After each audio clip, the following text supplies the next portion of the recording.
सर्वप्रथम यो खुल्ला आकाश रेडियो एफएमबाट सम्पूर्णलाई म मारम बादशाही पीडाको तर्फबाट सम्पूर्णलाई नमस्कार टक्राएँ।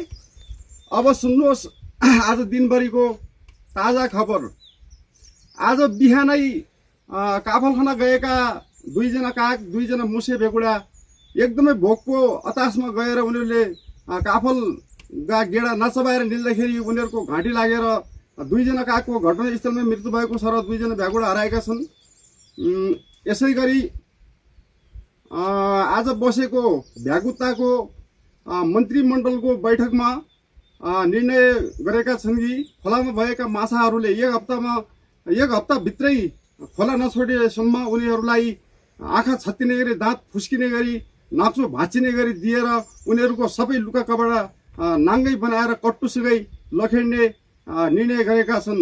त्यसै क्रममा एकजना गङ्गटा गएर माछाको पक्षमा बोल्दाखेरि भ्याकुताका एकजना सिपाही गएर उनीको अगाडिका दुईटा दाँत फुस्काइदिएका छन्। दाँत फुस्क्याउँदाखेरि उनीकी श्रीमतीले यस्ता थोतेसँग म बस्दिनँ भनेर अर्का लोते भ्याकुतासँग विवाह गरेर जाँदाखेरि स्थिति एकदमै तनावपूर्ण भएको छ। अब सुन्नुहोस् आफ्ना राष्ट्रिय समाचार। आफ्ना राष्ट्रिय समाचारमा बाँसकाका राष्ट्रपति श्री सी च्याङचुङले निर्णय गर्नुभएको छ। अहिले अबदेखि पछाडि र अबदेखि अगाडि पनि जति बाली लाएर जङ्गलका मृगहरूलाई स्याल, बाँदर, साँडालाई खुवाउने र काग, मुसाहरूलाई खुवाउने प्रतिबद्धता जनाउनु भएको छ। आफ्नो परन रहन्जेल ठाडाखुट्टा नहुन्जेल जङ्गलका जनावरलाई खुवाउने र आफूले जङ्गलको च्याउ गरेर पालिने प्रतिबद्धता जनाउनु भएको छ। यसै गरी अब पालो अन्तर्राष्ट्रिय समाचारको। अन्तर्राष्ट्रिय समाचारमा अमेरिकाका राष्ट्रपति के भन्थे काका नाम, डोनाल्ड ट्रम्प चाइनाको चीनमा गएर उनीले हुस्की पिँदाखेरि दिमाग फुस्किएर अमेरिका जाने भनेका उदुरीतिर गएर लापत्ता भएका छन्। किन डोगुन डर माल्छ यो त? अहिले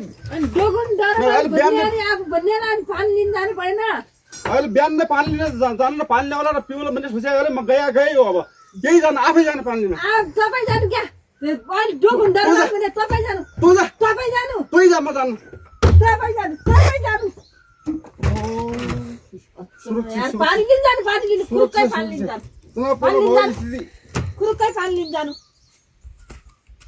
एकदम तनावपूर्ण छ। ल हेर्नुहोस् यहाँ संसारदातामाथि पनि हातपात भएको छ। ल एकछिनको विज्ञापन पछि अब पालो मौसमको। आजको मौसमको विवरण फरक किसिमको छ। मौसमका भाइ हौगुसिङले मौगुसिङ सुतेको ठाउँको सिरानामा गएर हग्दाखेरि मौगुसिङ एकदमै रिसाएर हौगुसिङका काना जडुन आगो बलेर दिँदाखेरि आगलागी भएर अब नेपालमा टाटी बढ्ने भएको छ। यसै गरी नेपालका विभिन्न ठाउँमा पानी परे पनि नेपालमा पानीको तुर्कै नभेटिने स्थिति आउन लागेको छ। हस् त आजको समाचार पुरा भयो। अब भोलि बिहान यसै क्रममा यहाँ भेटौँला। भेटे पनि भेटौँ, नभेटे पनि केही चुहाउँदा भएन। आफ्नो कस्तो टिम्की पढाइछ यहाँ।